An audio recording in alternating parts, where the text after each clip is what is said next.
All right, at last, 1995, number 2. A seemingly insurmountable question where they give you some bizarre graph of potential energy, want a graph of force, and all the rest of it. Okay, so some of the fundamentals underlying this question. If you recall,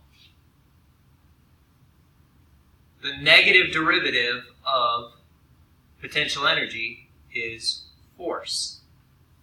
All right, that's going to be a very large piece of how we're going to approach this question.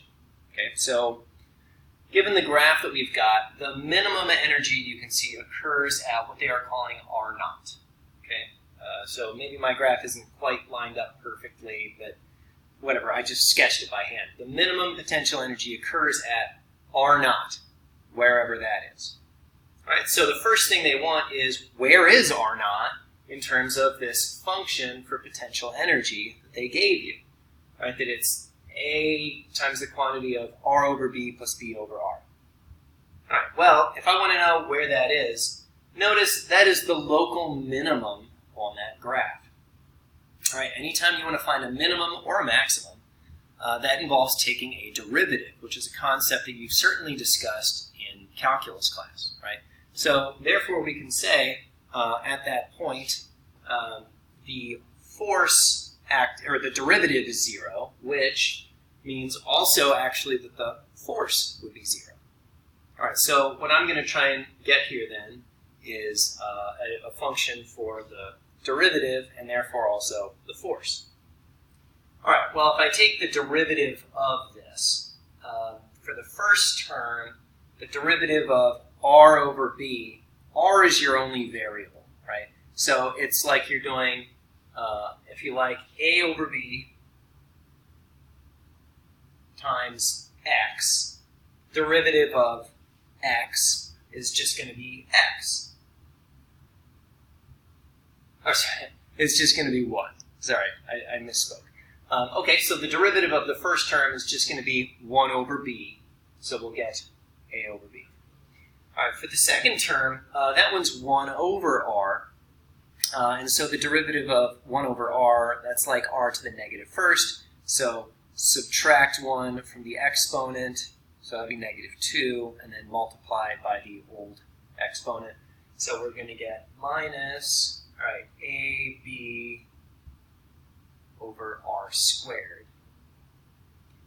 All right, so this right here is the derivative of the potential energy function. If I want a function for the force, it's going to be the opposite of that. All right, now you didn't have to know that to be able to figure out R naught in terms of A and B, but you did need to know that you were looking for a derivative because that is the low spot in the graph. All right, so now all I need to do is set the derivative, which is to say the force, equal to 0, and then solve for R.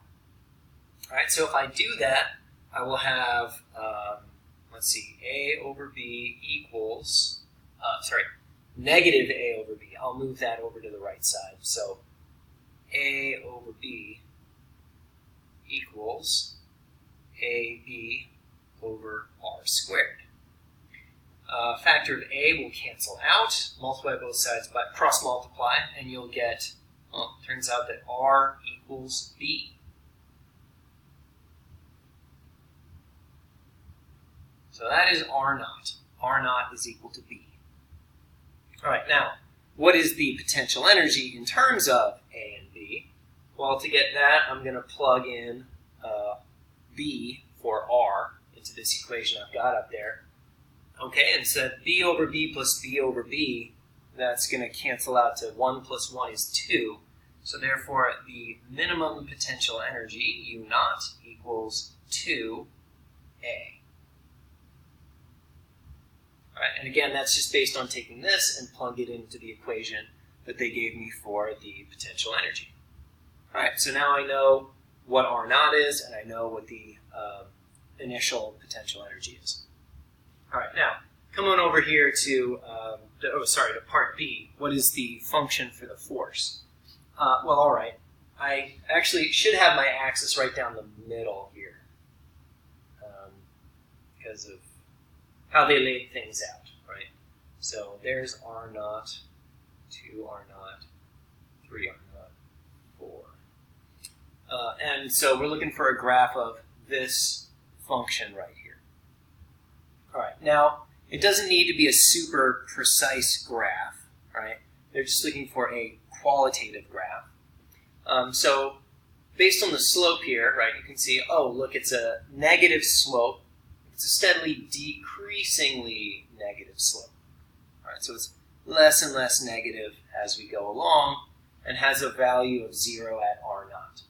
So my graph of force, because the slope here is 0, will have to cross there. It has to cross there, right?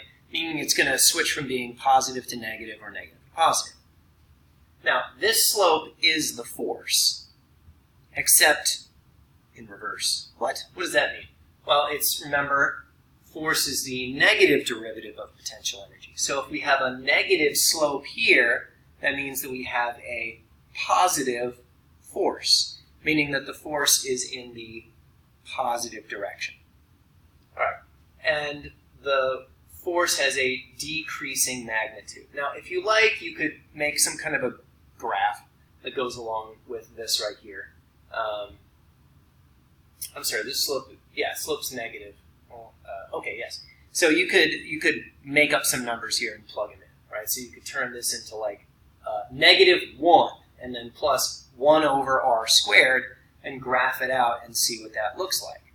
All right, so if that's how you did it, then it would be a graph that would look something like, I don't know, this, where it would asymptotically approach this term right here, which if you made up values for that such that, a over b equals 1, then it would approach -1. All right, so what it in fact approaches is negative a over b. So we've got a horizontal asymptote, right, where it will approach a over b but never quite reach it. And that kind of goes along with this graph. You'll notice that the force, the potential energy graph is roughly linear as you get further out here. And that goes along with the fact that the force is approaching a constant value. All right, so that's a pretty good graph of force, if I do say so myself. All right, next. Particle is released from rest at R naught over 2. All right, so R naught over 2 is like here. All right, so it's got a certain amount of potential energy at that point. If they want to know the speed when it gets to R naught, what we're talking about is a conservation of energy question, right? There's a certain amount of mechanical energy that it has at any position that you want to talk about. Okay, and so assuming that mechanical energy is conserved for this system, the potential energy here equals the sum of the potential and kinetic energy there, or here, or anywhere else. All right, so if I want the speed when it gets back to R naught, we're going to say U initial, and we could call that U R naught over 2. How about that? Equals U naught plus K. All right, so therefore the kinetic energy is going to be the difference between those. So it's U R naught over 2 minus U naught. All right, now how do I get what U R naught over 2 is? Oh, from the potential energy function, right? We figured out that R naught is B, so now we can see what happens if we plug in B over 2 in for that. All right, so U of R naught over 2, using their function notation, is going to be A times the quantity of B over 2 over B plus B over 2.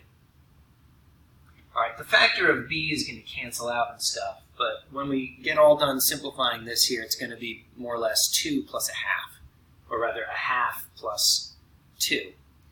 So we'll get 5 halves A out of that. I think that's right.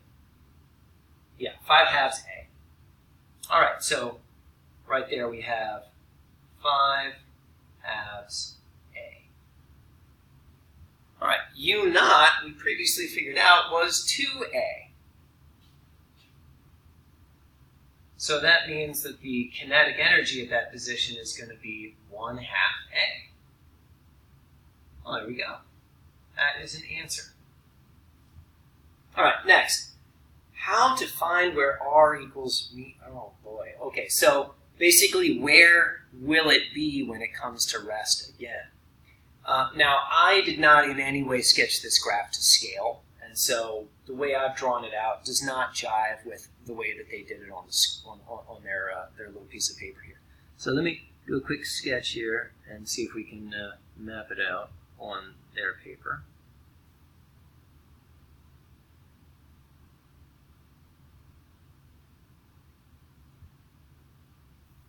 All right, so here's what I came up with.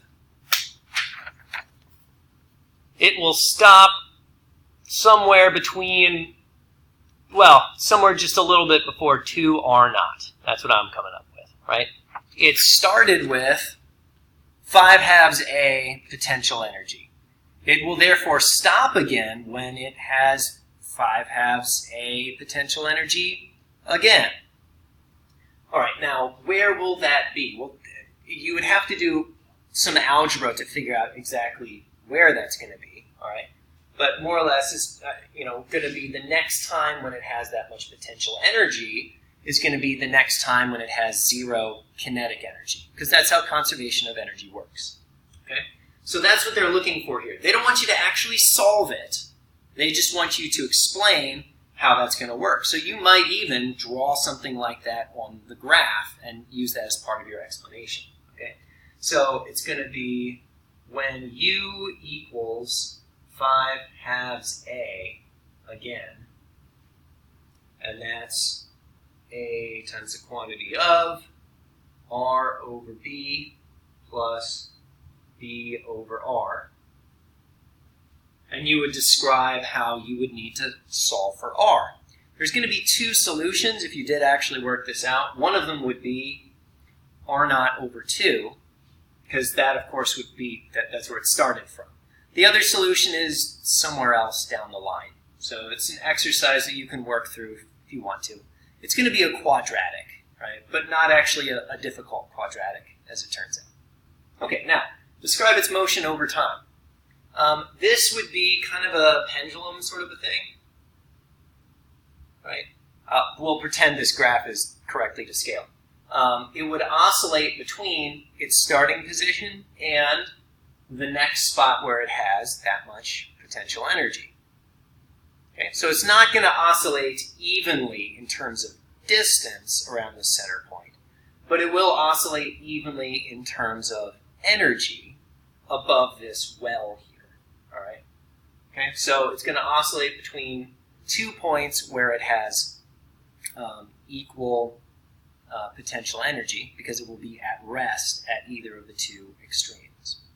Okay, so what would they be looking for there? You would say things like the following. It will oscillate between 2 points. You might mention it will have a maximum speed at R naught, because that's where it has the minimum potential energy. And then, yeah, you could talk about it speeding up and slowing down, I suppose, but saying it will come to rest at those 2 points, wherever that other one is, and have the maximum speed in the middle, and then the keyword being oscillate, right? Then, as long as you've said all of that, then you have fully answered that question. All right, well, I hope that was helpful in getting you ready for the test. So I'll see you when I get back, guys.